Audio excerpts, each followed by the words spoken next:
Saudara-saudari, Injil kita pada hari ini diambil dari Injil Lukas bab 1 ayat 67 sampai 79.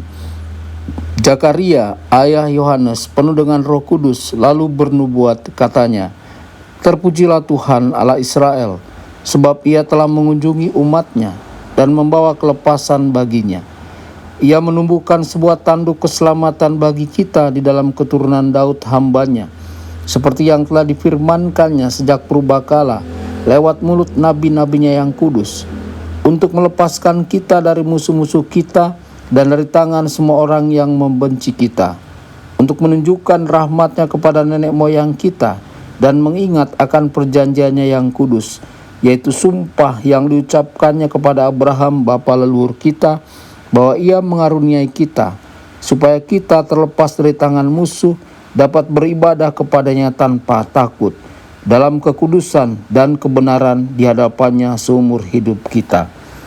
Dan engkau, hai anakku, akan disebut Nabi Allah yang Maha Tinggi, karena engkau akan berjalan mendahului Tuhan untuk mempersiapkan jalan baginya, untuk memberikan kepada umat-Nya pengertian akan keselamatan yang berdasarkan pengampunan dosa-dosa mereka, oleh rahmat dan belas kasihan dari Allah kita, dengan mana Ia akan mengunjungi kita, surya pagi dari tempat yang tinggi, untuk menyinari mereka yang diam dalam kegelapan dan naungan maut, untuk mengarahkan kaki kita kepada jalan damai sejahtera."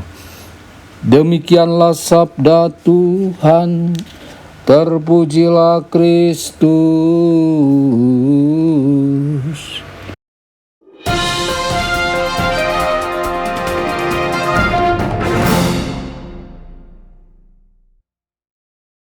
Dalam nama Bapa dan Putra dan Roh Kudus, amin. Saudara dan saudari terkasih dimanapun Anda berada, jumpa lagi dengan saya Romo Tedens dalam saluran Warta Kabar Sukacita.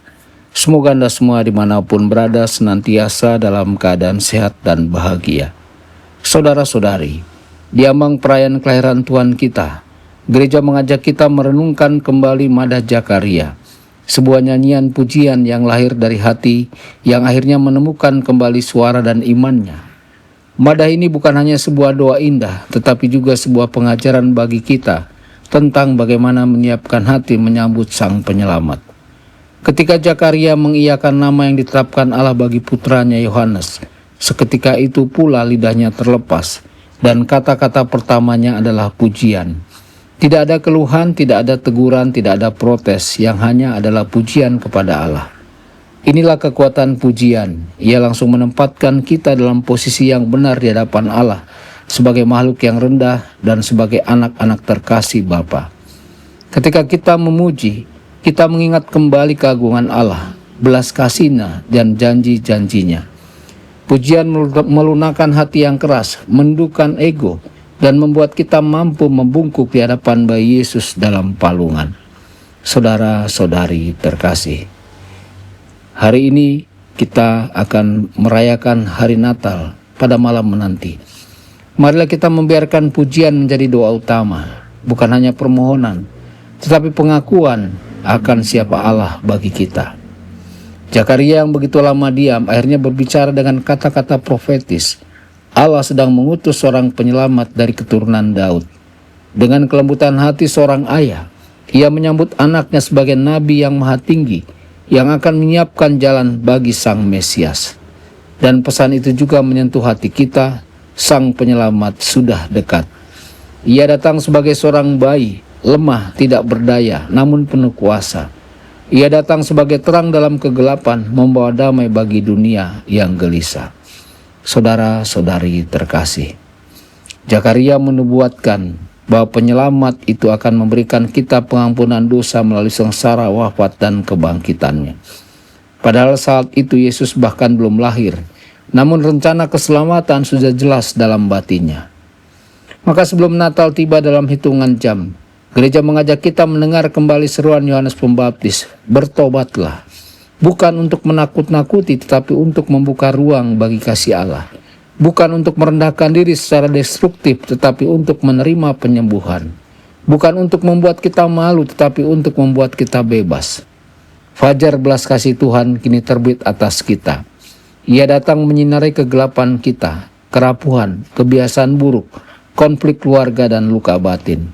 Dan ia ingin menuntun kita kepada damai sejati, damai yang sering kita cari di tempat lain, tetapi hanya dapat diberikan olehnya.